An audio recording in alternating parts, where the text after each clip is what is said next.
অবহেলা করবে। এই জন্য আল্লাহ রাব্বুল আলামিন বলছেন ওয়াল আসর, সময়ের কসম। তার মানে আল্লাহ যার কসম কাটে আল্লাহর সৃষ্টির মধ্যে সেটার গুরুত্ব বেড়ে যায়। নিঃসন্দেহে সময়ের গুরুত্ব আছে। এক সেকেন্ডের মধ্যেই মানুষের হেদায়েত হয়, সেকেন্ডের মধ্যে মানুষ হেদায়েত থেকে বিচ্যুত হয়ে যায়। সময় কতটুকু? সেকেন্ড। ন্যানো সেকেন্ডের মধ্যে 1, 2, 3 সেকেন্ডের মধ্যে লক্ষ লক্ষ কোটি কোটি টাকা বর্তমান এক দেশ থেকে আর এক দেশে, এক অ্যাকাউন্ট থেকে আর এক অ্যাকাউন্টে ট্রান্সফার হয়ে যায় মাত্র 2-3 সেকেন্ডের ব্যাপার। সময় টাকাকে নিয়ন্ত্রণ করে, সময় মানুষকে নিয়ন্ত্রণ করে, সময় মানুষের জীবনকে নিয়ন্ত্রণ করে, সময় মানুষের জীবন পরিক্রমাকে নিয়ন্ত্রণ করে। কিন্তু সময়ের গুরুত্ব মানুষ না দেওয়ার কারণে মানুষ ফাঁদে পড়ে দুনিয়ার মায়ায় মোহচ্ছন্ন হয়ে আখিরাতকে আজকে ভুলে যাচ্ছে। এজন্য আল্লাহ বলছেন ওয়াল আসর, নিশ্চয়ই সময়ের শপথ। ইল্লাল্লাযীনা, আল্লাহ রাব্বুল আলামিন অন্যত্র আমাদেরকে নানাবিধভাবে সতর্ক করেছেন। ঈমানদারদেরকে বলেছেন, মুসলিমদেরকে বলেছেন, যারা ঈমান অনয়ন করেছে তাদেরকে বলেছেন।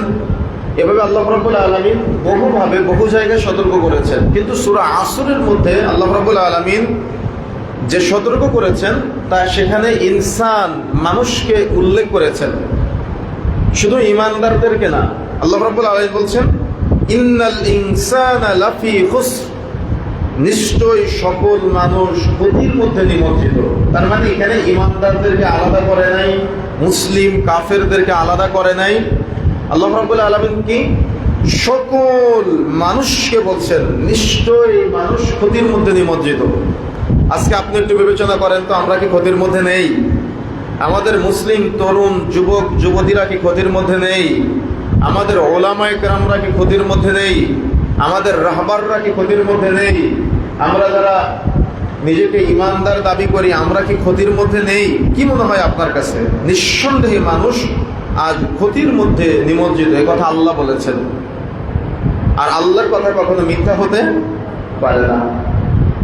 আপনি যদি একটু বাহ্যিক দৃষ্টিকোণ থেকে দেখেন তাহলে আপনার বুঝতে অনেক সুবিধা হবে যে আমরা ক্ষতির মধ্যে নিমজ্জিত হয়ে কতটা অধঃপতন আমাদের হয়েছে।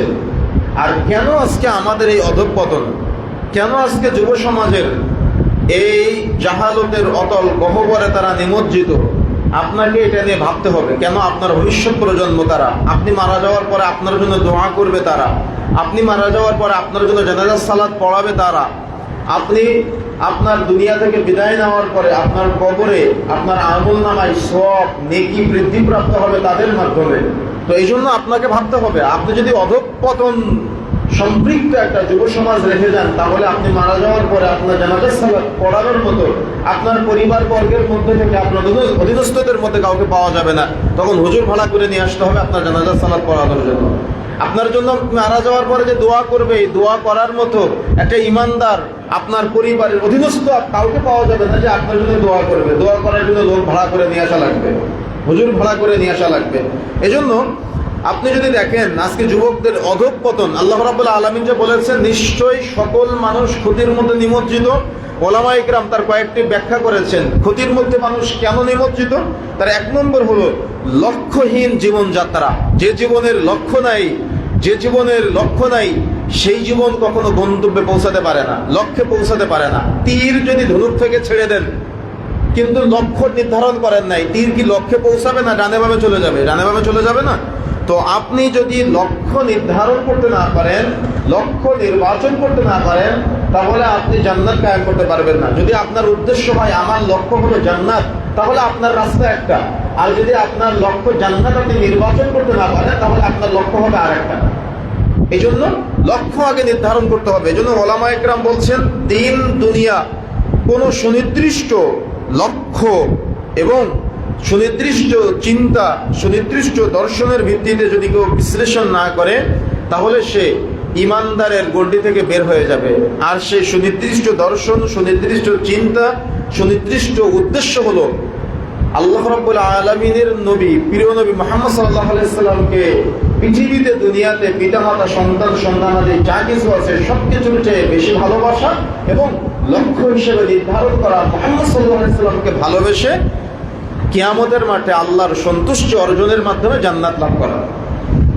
যদি আপনার সন্তান নবী মুহাম্মদ সাল্লাল্লাহু আলাইহি সাল্লামকে ভালোবাসতে না পারে, যদি আপনার সন্তান সাহাবায়ে কেরামের জীবনী স্মৃতি বিজড়িত বিষয়গুলো না জানে, তাহলে আপনার সন্তান তার প্রিয় হিসেবে মুহাম্মদ সাল্লাল্লাহু আলাইহি সাল্লামকে, নবী মুহাম্মদ সাল্লাল্লাহু আলাইহি সাল্লামকে নির্ধারণ করতে পারবে না। তার মানে তার শয়নে, স্বপনে, চিন্তায়, গবেষণায়, ভাবনায় মুহাম্মদ সাল্লাল্লাহু আলাইহি সাল্লাম থাকবে না। এটা হলো চূড়ান্ত বাস্তবতা। এই জন্য উলামায়ে কেরামের যে ফিক্সড, নির্ধারিত একটি বিষয়, নিশ্চয়ই মানুষ ক্ষতির মধ্যে নিমজ্জিত। মানুষ কিভাবে ক্ষতির মধ্যে নিমজ্জিত? লক্ষ্যহীন জীবনযাত্রা। একটা সন্তান তার বাবার কাছ থেকে যদি লক্ষ্য, গন্তব্য চিনতে না পারে, ওই সন্তান সঠিকভাবে পৌঁছাতে পারে না। আপনি মনে করেন একটা বাইক নিয়ে রাস্তায় বের হয়েছেন, এই রায়পুর বাজার থেকে বাইক স্টার্ট দিয়েছেন, কিন্তু আপনি কোথায় যাবেন আপনি জানেন না। তাহলে বলেন আপনার এই বাইকের গন্তব্যের শেষ কোথায়? আপনি কি শেষ কোনো গন্তব্যে পৌঁছাতে পারবেন? আর যদি আপনার লক্ষ্যমাত্রা থাকে যে আমি আমার অমুক আত্মীয়র বাড়িতে যাব বা আমি আমার অমুক গন্তব্য স্থানে যাব, তাহলে আপনি ঠিক সেখানে পৌঁছাতে পারবেন। এই জন্য একটা মুসলিমের তার লক্ষ্য নির্ধারণ করা উচিত। একটা মুসলিম তরুণের তার লক্ষ্য নির্বাচন করা উচিত, তার গন্তব্য নির্বাচন করা উচিত। যদি সে গন্তব্যকে জান্নাত নির্বাচন করতে পারে, তাহলে সে সিরাতে মুস্তাকিম খুঁজে পাবে। আর যদি সে গন্তব্য জান্নাত নির্বাচন করতে না পারে, তাহলে সে সিরাতে মুস্তাকিম খুঁজে পাবে না। তার বন্ধু হবে শয়তান, তার বন্ধু হবে দুনিয়াতে যারা শয়তানের অনুসারী তারা। কেন? ঠিক সে যেমন লক্ষ্য নির্বাচন করতে পারে নাই, শয়তানও লক্ষ্য নির্বাচন করতে পারে নাই, বরং যারা লক্ষ্য নির্বাচন করার প্রচেষ্টা চালিয়েছে, শয়তান তাদেরকে লক্ষ্য থেকে, গন্তব্য থেকে দূরে সরানোর চেষ্টা করেছে। এই জন্য একটা মুসলিম তরুণের প্রথম যে দায়িত্ব হবে সেটা হলো লক্ষ্য নির্বাচন করা, গন্তব্য নির্বাচন করা। আর এই গন্তব্য নির্বাচন করতে সহযোগিতা করবে তার অভিভাবক, তার বাবা, তার সে যার সম্মান করে তারা গন্তব্য নির্বাচন করতে সহযোগিতা করবে। যদি সহযোগিতা না করে, তাহলে অধীনস্থরা কখনো গন্তব্য খুঁজে পাবে না। সেটা শুধু সন্তান না, তার অধীনস্থ যারাই আছে, তার ভাই হতে পারে, তার বোন হতে পারে, তার সন্তান হতে পারে, তার স্ত্রী হতে পারে, তার দোকানের কর্মচারী হতে পারে, তার প্রতিষ্ঠানের সহকারী হতে পারে। যদি সে গন্তব্য নির্বাচন করতে না পারে, তাহলে সে কখনো দুনিয়াবী জীবনে সফল হতে পারবে না, আর আখিরাতের জন্য তো সফল হতেই পারবে না। এই জন্য বারবার একটা কথা বলছি, সেটা হলো যে আপনার গন্তব্য জান্নাত যদি আপনি নির্বাচন করতে না পারেন, আপনি সালাত আদায় করবেন, আপনি সালাতে প্রশান্তি পাবেন না।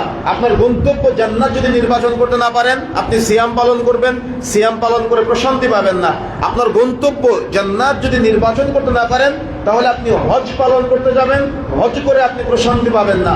আপনার গন্তব্য যদি আপনি জান্নাত নির্বাচন করতে না পারেন, তাহলে আপনি দান সাদাকা করে প্রশান্তি পাবেন না। আপনার গন্তব্য যদি জান্নাত নির্বাচন করতে না পারেন, আপনি আপনার স্বামী স্ত্রী দুজন উভয়ের মাঝে সংসার পরিচালনায় প্রশান্তি পাবেন না। আপনি যদি আপনার গন্তব্য জান্নাত নির্বাচন করতে না পারেন, তাহলে আপনি মানুষের আমানত ঠিক রাখতে পারবেন না।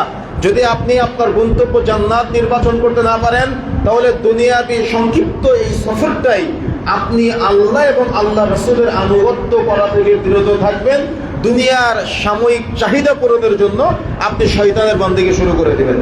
এজন্য লক্ষ্য নির্বাচন করতে হবে, সেটা হলো একটাই, সেটা হলো আল জান্নাহ। আমার মৃত্যু হবে নিশ্চিত, আমি দুনিয়া থেকে বিদায় নিব নিশ্চিত, আমাকে চলে যেতে হবে নিশ্চিত। যতটুকু সময় এই সফরের কালে আছি, যতটুকু সময় সফরের মুহূর্ত, আমার গন্তব্য জান্নাত, এই সফরের মুহূর্তে যেন আমি জান্নাত থেকে বিচ্যুত না হয়ে যাই। কিন্তু আজকে আমাদের তরুণ যুবক যুবতী ভাই এবং বোনেরা, আমাদের মুরব্বী চাচারা এই গন্তব্য নির্ধারণ করা থেকে দূরে সরে গিয়েছে। গন্তব্য ফিক্স করতে পারে নাই, গন্তব্য নির্বাচন করতে পারে নাই, যার কারণে মুসলিমদের মাঝে আজ এত অধঃপতন, মুসলিমদের মাঝে আজ এত রাহাজানি, হানাহানি, কাটাকাটি, পারিবারিক অশান্তি আমরা বর্তমানে অহরহ দেখতে পাচ্ছি। উলামায়ে কেরাম, আল্লাহ রাব্বুল আলামিন যে বলেছেন নিশ্চয়ই মানুষ ক্ষতির মধ্যে নিমজ্জিত। কেন ক্ষতির মধ্যে নিমজ্জিত? বর্তমানে উলামায়ে কেরাম তার বড় একটা পয়েন্ট ফিক্স করেছেন, সেটা হলো ডিজিটাল আসক্ত, পর্নোগ্রাফিতে আসক্ত। পর্নোগ্রাফি শুধুমাত্র নগ্ন সিনেমা নয়, পর্নোগ্রাফি যা মানুষের চিন্তাকে নগ্নতার প্রতি ধাবিত করে সেটাই পর্নোগ্রাফি। তার মানে জমহুর ওলামায়ে কেরাম আপনার সন্তান যে নাটক দেখে সেটাকে পর্নোগ্রাফি বলেছে। জমহুর ওলামায়ে কেরাম আপনার সন্তান যে সিনেমা হলে গিয়ে সিনেমা দেখে, মোবাইলে সিনেমা দেখে, এটাকে পর্নোগ্রাফি বলেছে। কিন্তু আপনি দেখেন আপনার সন্তান আজকে কি ডিজিটাল পর্নোগ্রাফি, নাটক, সিনেমা, গানে আসক্ত না? সেগুলোর মাধ্যমে আপনার সন্তানের চরিত্র নষ্ট হচ্ছে না? এই মোবাইল ফোন যদি কিয়ামতের মাঠে আমাদের বিরুদ্ধে অপরাধের সাক্ষ্য বহন করে, বলেন জান্নাতে যাওয়া সহজ হবে? আপনার বাড়িতে টিভি নামক যে বাক্সটা আছে সেটা যদি আপনার কিয়ামতের মাঠে আপনার বিরুদ্ধাচারণ করে, আপনার জান্নাতে যাওয়া কতটা কঠিন হবে। হয়তো পৃথিবীর কেউ দেখে না যে আপনি আপনার এই সেলফোনের মাধ্যমে কি করতেছেন, আপনি আপনার ডিজিটাল ফোনের মাধ্যমে কি করতেছেন, কিন্তু এগুলো তো আল্লাহর কাছে রেকর্ডেড, তাই না? আল্লাহর কাছে রেকর্ড হচ্ছে না? এই ডিজিটাল আসক্তিতে যুব সমাজের নৈতিক চরিত্রের মারাত্মক অবক্ষয় হচ্ছে বর্তমানে। আর এই ডিজিটাল সিস্টেম, প্ল্যাটফর্মগুলো আজকে তো বহুমুখী সিস্টেম, বহুমুখী পথ পন্থা আমাদের মাঝে বিদ্যমান।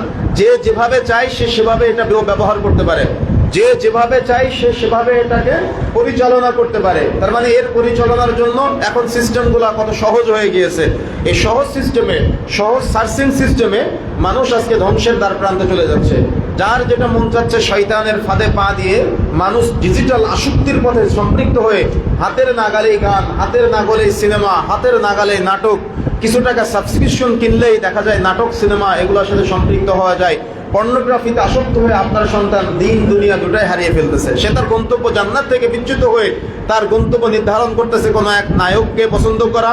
তার গন্তব্য, তার ভালোবাসা মুহাম্মদ সাল্লাল্লাহু আলাইহি সাল্লাম থেকে বের হয়ে এসে সে ভালোবাসতেছে কোনো এক নায়ককে, ভালোবাসতেছে কোনো এক নায়িকাকে, ভালোবাসতেছে কোনো এক খেলোয়াড়কে, ভালোবাসতেছে কোনো এক দুনিয়াবী রাজনীতিবিদকে, তাই নয় কি? তার মানে গন্তব্য এবং তার চিন্তা দর্শন পুরাটাই চেঞ্জ। এই কথাগুলো বললে অনেক সময় মানুষ আমাদেরকে বলে দুনিয়া থেকে চলে যেতে, কিন্তু আল্লাহর দুনিয়ায় আপনি থেকে আল্লাহর বিরোধিতা করবেন, এটা আপনার কেমন নীতি? এজন্য ওলামায়ে কেরাম বলেছেন সুনির্দিষ্ট ডিজিটাল আসক্ত অপব্যবহারের ফলে ইন্টারনেটের নেতিবাচক প্রভাব, অশ্লীলতা ও সোশ্যাল মিডিয়ায় সময় অপচয় যুবকদের এবং আমাদের মুসলিমদের ধ্বংস করে দিচ্ছে। আজকে সোশ্যাল মিডিয়ার অপব্যবহার, সোশ্যাল মিডিয়ার মাধ্যমে নাটক শেয়ার করা, সিনেমা শেয়ার করা, গান শেয়ার করা, পর্নোগ্রাফিতে আসক্ত হয়ে যাওয়া, একাকিত্ব জীবন লালন করা, এগুলো আমাদের মুসলিম তরুণ এবং যুবকদেরকে ধ্বংস করে দিচ্ছে। দাওয়াতের বড় বড় সেক্টরগুলো নষ্ট করে দিচ্ছে, তছনছ করে দিচ্ছে। এজন্য আমাদের এই ডিজিটাল আসক্তি থেকে ফিরে আসার চেষ্টা করতে হবে। বর্তমানে আপনারা তো আমাদের থেকে ভালো জানার